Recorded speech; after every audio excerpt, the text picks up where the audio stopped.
पराया कांच। कल देर से आऊंगा विभा। 3 साल पहले चंडीगढ़ से अवस्थी जी आए थे। वे वापस जा रहे हैं ब्रांच मैनेजर बनकर। उनका विदाई समारोह है। विपिन ने सोने से पहले ही बताया। यह तो बड़ी खुशी की बात है। बहुत खुश होंगे अवस्थी जी। हाँ, खुश भी और परेशान भी। विभा ने भवें चढ़ाई। परेशान क्यों? क्योंकि उनकी बिटिया नन्ही का यह एमबीए का अंतिम वर्ष है। कैंपस सिलेक्शन में उसका चयन भी यही विजन इन्फोटेक में हो चुका है। ऐसे में न तो नन्ही की पढ़ाई छुड़ा सकते हैं और न ही उसे यहाँ अकेले छोड़कर जा सकते हैं। बीच सत्र के कारण न जाने हॉस्टल में जगह मिल रही है और न ही पेइंग गेस्ट रखने वाले को यहाँ। अच्छा, यह तो वाकई परेशानी की बात है। पत्नी को भी तो यहाँ छोड़कर नहीं जा सकते, क्योंकि अवस्थी जी का परहेजी खाना तो वही बना सकती है। दांतों की तकलीफ की वजह से कुछ ज्यादा खा ही नहीं सकते। यहाँ किसी से ज्यादा मिलना जुलना भी तो नहीं बढ़ाया उन लोगों ने। सिवा कभी कभार हमारे यहाँ आने के। विपिन ने बात काटी। हम क्यों न उनकी मदद कर दें विवाह, नन्ही को अपने पास रखकर। चंद महीनों की तो बात है। नौकरी मिलने पर तो वह कंपनी के ट्रेनिंग हॉस्टल में रहने चली जाएगी। बच्चे तो यहाँ है नहीं, तो दोनों के कमरे भी खाली है। घर में रौनक भी हो जाएगी।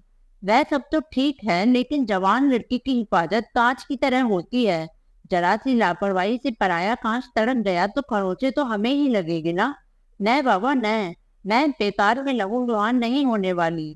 विभा ने सपाट स्वर में कहा।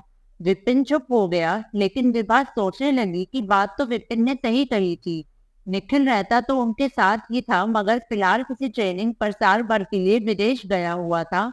नेहा को ग्रेजुएशन के बाद वह मामा मामी के पास दिल्ली घूमने ले गई थी, लेकिन नेहा को दिल्ली इतनी पसंद आई कि उसने वहीं मार्केटिंग का कोर्स ज्वाइन कर लिया।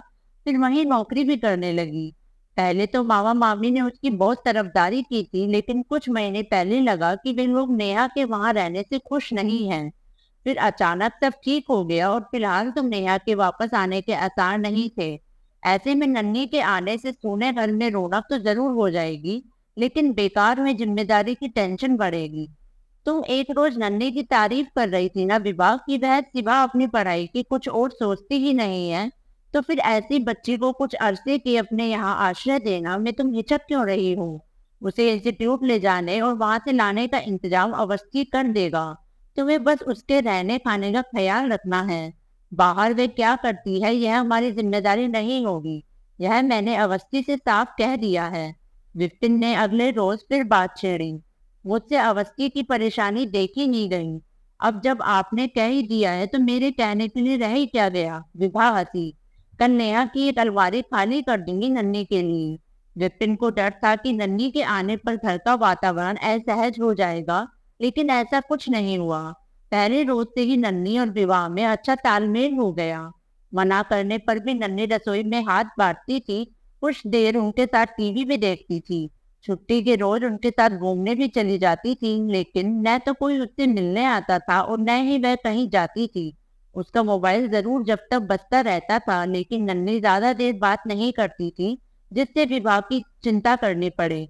सब ठीक ही चल रहा था कि नन्ही की परीक्षा शुरू होने से कुछ रोज पहले अचानक नेहा आ गई। मैंने यहाँ अपना ट्रांसफर करवा लिया है, नेहा ने उत्साह से बताया। दिल भर गया दिल्ली से। अब यहीं रहूंगी आपके साथ। मगर आप खुश होने के बजाय इतनी चकपकाई सी क्यों लग रही है मम्मी? विभा ने धीरे से नन्ही के बारे में बताया। उसका सामान निखिल के कमरे में रखवा कर तेरा कमरा खाली करवा देती हूँ। वह अब तक मेरे कमरे में एडजस्ट कर चुकी होगी मम्मी। उसे कमरा बदलवा कर डिस्टर्ब मत करो। मैं निखिल के कमरे में रह लूंगी। रात को आकर सोना ही तो है। रात को ही क्यों? विभा ने चौंक कर पूछा। क्योंकि मैं देर तक और छुट्टी के रोज भी काम करती हूँ। अभी भी ऑफिस जाना है। शाम को कब तक लौटूंगी कह नहीं सकती। कहकर नेहा चली गई। विभा को नेहा कुछ बदली सी तो लगी, पर उसने इससे नौकरी से जुड़ी व्यस्तता समझकर टाल दिया। शाम को नेहा जल्दी ही लौट आई। तब तक नन्ही उसका कमरा खाली कर चुकी थी। वह कहने लगी कि मुझे तो कुछ कपड़े और किताबें ही उठानी है दीदी। का तो पूरा सामान उनके कमरे में है, तो मैं ही दूसरे कमरे में चली जाती हूँ। विभा ने सफाई दी। परिचय के बाद कुछ बात तो करनी ही थी, तो नेहा ने नन्ही से उसकी पढ़ाई के बारे में पूछा। यह सुनकर कि उसने एम.कॉम तक की पढ़ाई चंडीगढ़ में ही की थी, नेहा चौंकी। अब तो तुम जगत सिंह चौधरी को जानती होगी। ओह, जग्गी सिंह, बड़ी अच्छी तरह जानती हूँ। तुम्हारे क्लास फेलो थे? हाँ, क्लास फेलो भी, सीनियर भी और फिर जूनियर भी, नन्ही खिलखिला कर हंसी। असल में उसने बीकॉम सेकेंड ईयर में 3 साल लगाए थे, लेकिन फिर फाइनल और मार्केटिंग डिप्लोमा में फर्स्ट क्लास लाकर पूरी कसर निकाल दी। हाँ, सुना तो था। आप कैसे जानती हो जग्गी को? नन्ही ने पूछा। जे.एस. चौधरी हमारी कंपनी में डिप्टी सेल्स मैनेजर है, मैनेजमेंट के ब्लू आइड बॉय। जिस इलाके में बिक्री कम होती है, चौधरी साहब को भेज दिया जाता है। यहाँ की ब्रांच तो बंद ही होने वाली थी, लेकिन चौधरी साहब की जिद पर उन्हें यहाँ भेजा गया और वे आज बड़ौदा में नया शोरूम खुलवाने गए हुए हैं। नेहा के स्वर में गर्व था। मार्केटिंग में लच्छेदार बातों वाला आदमी चाहिए और बातों की जलेबियां तलने में तो जग्गी लाजवाब है। तुम इतनी अच्छी तरह कैसे जानती हो उन्हें? चंडीगढ़ में हमारी और उसकी कोठी एक ही सेक्टर में है। दोनों के परिवारों में तो मिलना जुलना है, लेकिन मम्मी पापा को हम भाई बहन का जग्गी से मेल जोल पसंद नहीं था। लेकिन अब तो तुम्हें उनसे मिलना ही होगा मेरी खातिर। मैं दिल्ली से आई हूँ उनके लिए, और सच बताऊं तो वे भी मेरे लिए ही यहाँ आए हैं, क्योंकि दिल्ली में मामी को हमारा मिलना जुलना खटकने लगा था, तो हम वहां से हटना ही बेहतर समझा, कहकर नेहा ने विभा को पुकारा। मम्मी, नन्ही मेरे दोस्त के परिवार को जानती है, तो मैं सोच रही हूँ कि इससे मिलने के बहाने चौधरी साहब को एक रोज घर बुला लूं। बहुत से अच्छे ताल्लुकात बहुत काम आते हैं। ठीक है, पापा से पूछकर किसी छुट्टी के दिन बुला लेना, विभा बोली। नेहा की नन्ही से खूब पटने लगी। एक रोज नेहा का फोन आया कि अधिक काम होने के कारण वह देर से आएगी। खाने पर उसका इंतजार ना करे, न ही फिक्र, वह ऑफिस की गाड़ी में आ जाएगी। नेहा 10 बजे के बाद आई।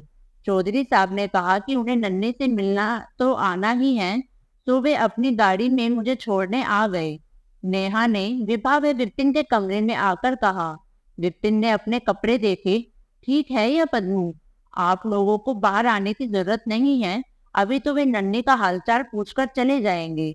और फिर अख्तर चौधरी साहब नेहा को छोड़ने और नन्ही को हेलो कहने आने लगे।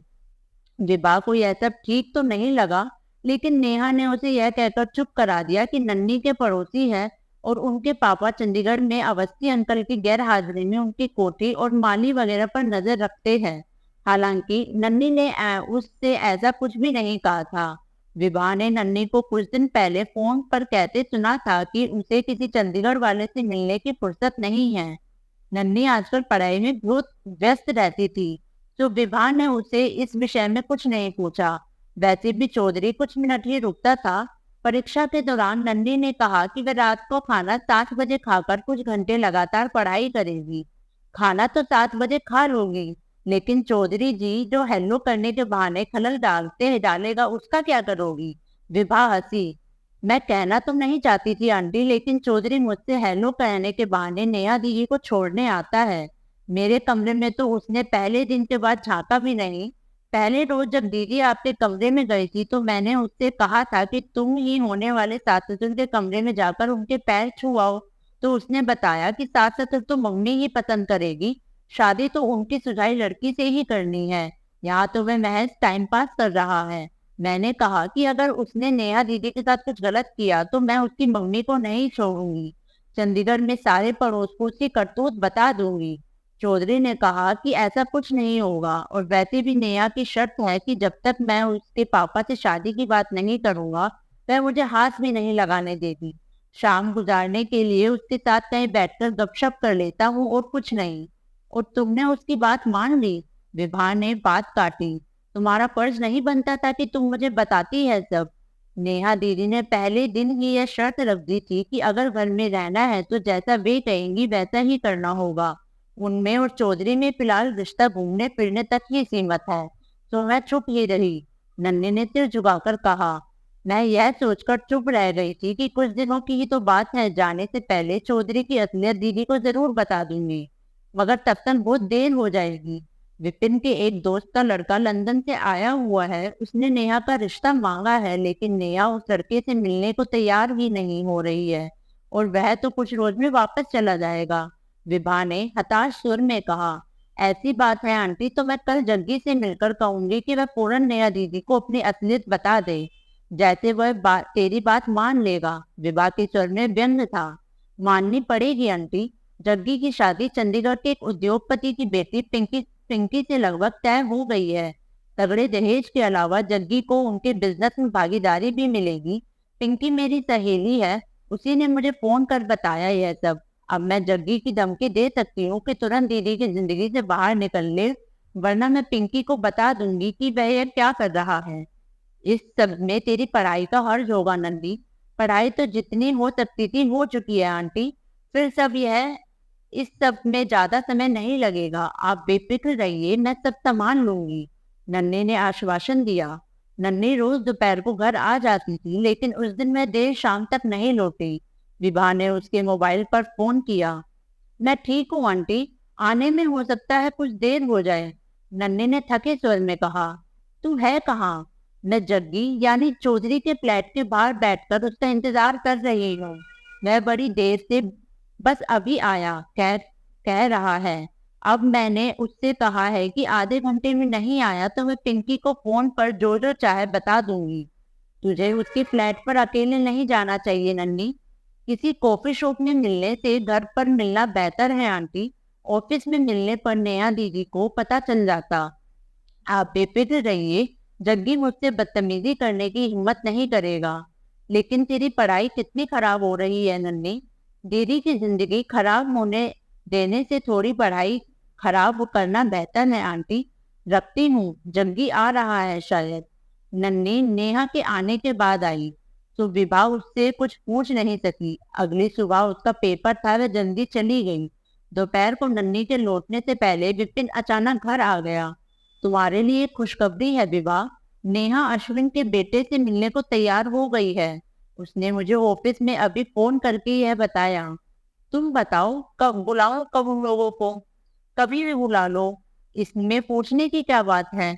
बहुत सहज और खुश लग रही हो विभा। विपिन ने हैरानी से उसकी ओर देखा। क्या इसलिए कि पराया कांच सही सलामत लौटाने का समय आ गया है?